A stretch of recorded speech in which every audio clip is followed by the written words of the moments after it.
नमस्कार। हिंदी साहित्य के तृतीय वर्ष की प्रथम प्रश्न पत्र में हम मीराबाई पढ़ रहे हैं, जिसके अंतर्गत पिछले वीडियो में 2 पद हम पढ़ चुके हैं। तीसरा पद पढ़ने जा रहे हैं। राम नाम रस पीजे, मनवा राम नाम रस पीजे, तज कुसंग सतसंग बैठे नित हरि चर्चा सुन लीजे। जैसा कि आपको बताया जा चुका है कि मीराबाई भक्त कवयित्री है, और सबसे बड़ी बात यह है कि कृष्ण भक्ति में पूरी तरह से रची बसी डूबी हुई है। इसलिए मीरा के पदों में हमें पूरी तरह से, जिस तरह संत कवियों के दोहों में, पदों में हमें केवल और केवल यही दिखाई देता है कि वो पूरी तरह ईश्वर की भक्ति में डूबे हुए हैं, पूरी तरह संसार को नश्वर मान करके ईश्वर प्राप्ति के अपने लक्ष्य के लिए भक्ति साधना में डूबे हुए हैं। उसी प्रकार से मीरा के पदों में भी हमें कृष्ण भक्ति में डूबने की बात दिखाई देती है। इसलिए मीरा ये कह रही है कि हे मनवा, अगर तुझे इस संसार सागर से पार होना है, अगर तुझे ईश्वर से मिलन करना है, तो तुम्हें केवल केवल राम नाम के रस को पीना है।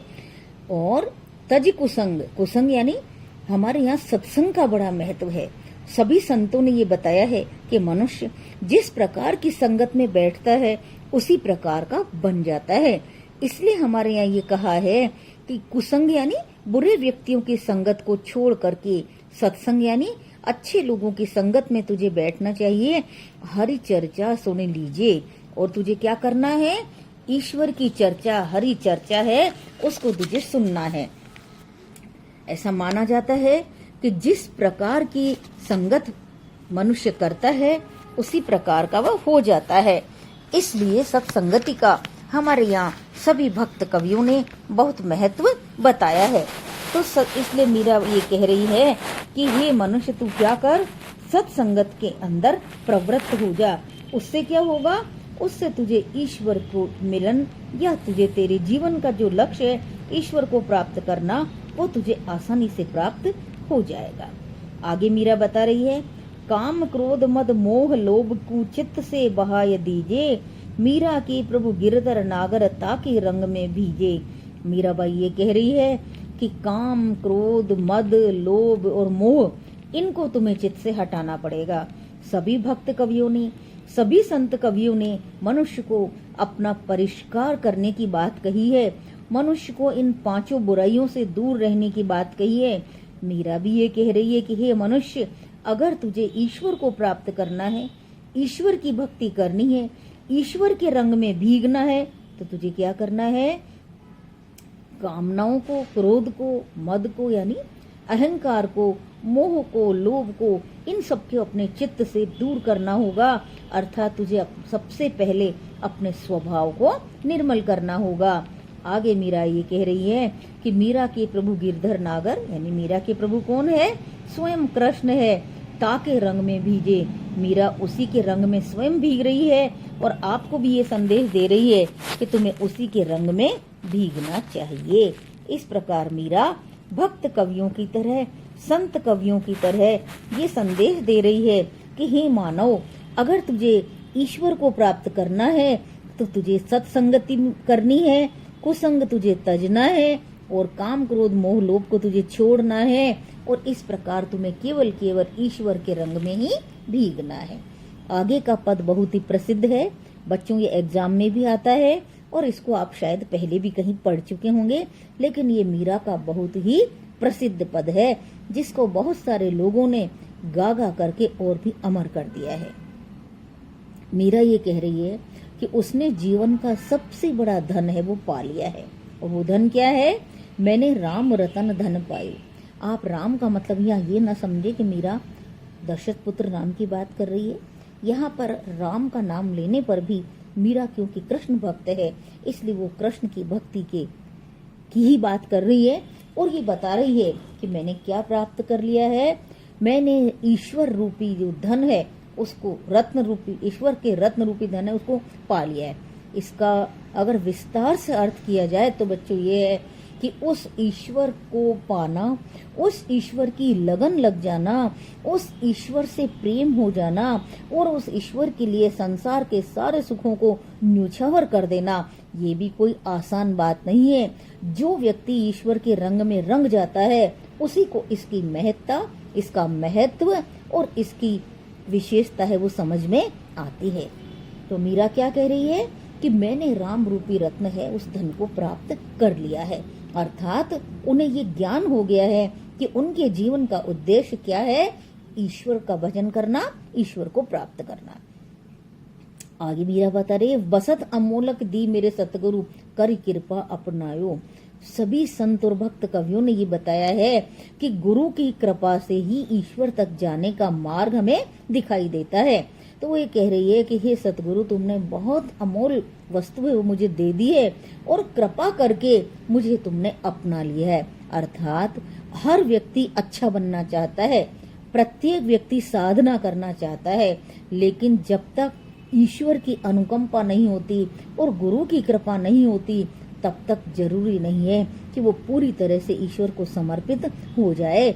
इसलिए मीरा गुरु को धन्यवाद दे रही है, गुरु की महत्ता बताते हुए कह रही है कि आपने बहुत बड़ी कृपा की कि मुझे अपनाया और मैंने क्या किया है, राम रूपी धन को, राम रूपी रत्न को प्राप्त कर लिया है। जन्म जन्म की पूंजी पाई जग में सबे खोवाए। वो कह रही है कि मैंने तो जन्म जन्म की पूंजी को प्राप्त कर लिया है और संसार के जितने भी दूसरी चीजें हैं उन सबको मैंने खो दिया है। यहाँ खोने पर खुश होने वाली बात है, क्योंकि उसने क्या खोया है, बुराइयां खोई है। संसार की जो इच्छाएं हैं, आकांक्षाएं हैं, संसार में जो जन्म मरण में डुबोने वाली भावनाएं हैं उनको उन्होंने खोया है। इसलिए वो क्या कह रही है कि जन्म जन्म की जो पूंजी है, अर्थात प्रत्येक अगर दूसरा जन्म भी होता है तो वो यही चाहती है कि उसको क्या चाहिए, भक्ति चाहिए, तो वो मैंने पा ली है। और जग में सबे, चाहे इसके दोनों अर्थ हो सकते हैं कि संसार के लोग चाहिए सोचे कि मैंने सब खो दिया है, लेकिन वास्तविकता ये है कि मैंने सब कुछ पा लिया है। कैसा धन पाया है, खर्चे नहीं चोर न लेवे दिन दिन बढ़त साया। न तो ये खर्च होता है, न इसको चोर चुरा सकता है, और ये भक्ति रूपी धन है ये दिन दिन मेरा बढ़ता जाता है। सत की नाव खिवटिया सतगुरु बहु सागर तरी आयो। कह रहे हैं कि जो भक्त सत्य की नाव में बैठ जाता है और अगर स्वयं सतगुरु उस नाव को खेते हैं तो निश्चित रूप से वो बहु सागर से पार हो जाता है। मीरा के प्रभु गिरधर नागर हरख हरख जस गायो। मीरा कहती है कि उनके प्रभु तो कौन है, स्वयं गिरधर नागर है और प्रसन्न होकर के वो उनके यश का गुणगान कर रही है।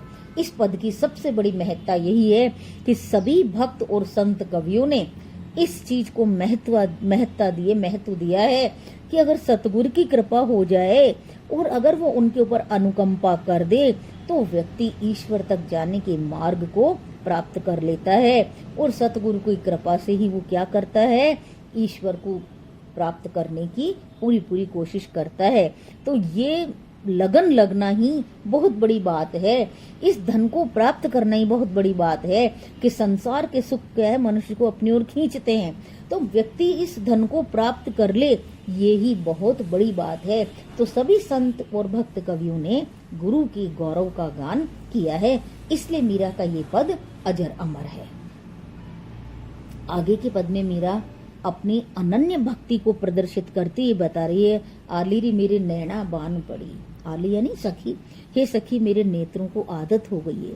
बाण पड़ी यानी आदत हो गई है। क्या आदत हो गई है, चित्त चढ़ी मेरे माधुरी मूरत और बिच आन गड़ी, कि मेरे चित्त में वो जो कृष्ण की माधुरी मूरत है वो पूरी तरह से समा गई है और मेरे हृदय के बीच में आकर के वो अड़ गई है। अर्थात अब कृष्ण के अलावा मुझे कुछ भी अच्छा नहीं लगता है। जैसे गोपियां, सूर की गोपियां जैसे ये बात कहती हैं कि हमें कृष्ण के अलावा कुछ नहीं अच्छा लगता, उसी तरह मीरा भी ये कह रही है कि उन्हें कृष्ण के अलावा कुछ भी अच्छा नहीं लगता। कब की ठाड़ी पंथ निहारू अपने भवन खड़ी, कैसे प्राण पिया बिन राखूं जीवन मूरी जड़ी। वियोग व्यथा को अभिव्यक्त करते हुए मीरा ये कह रही है कि कब से मैं उन कृष्ण का रास्ता देख रही हूँ अपने भवन में खड़ी हुई, और मैं तो उनके प्राणों की प्रिया हूँ, और मेरी जो जीवन की पूरी मूली जड़ी मतलब पूरी दवा है वो क्या है, वो स्वयं कृष्ण है, इसलिए मैं उनके बिना जीवित नहीं रह सकती। यहाँ वो कृष्ण से अपने विरह का निवेदन कर रही है, अपने विरह को, व्यथा को अभिव्यक्त कर रही है कि कृष्ण ही उनके जीवन की क्या है, मूली और जड़ी, मतलब उनके जीवन को जीवित रखने की दवा है कि वो लोग कृष्ण की भक्ति और उनके दर्शन से ही अपना जीवन आगे बढ़ा सकती है। मीरा गिरधर हाथ बिकानी और लोग कहे बिगड़ी।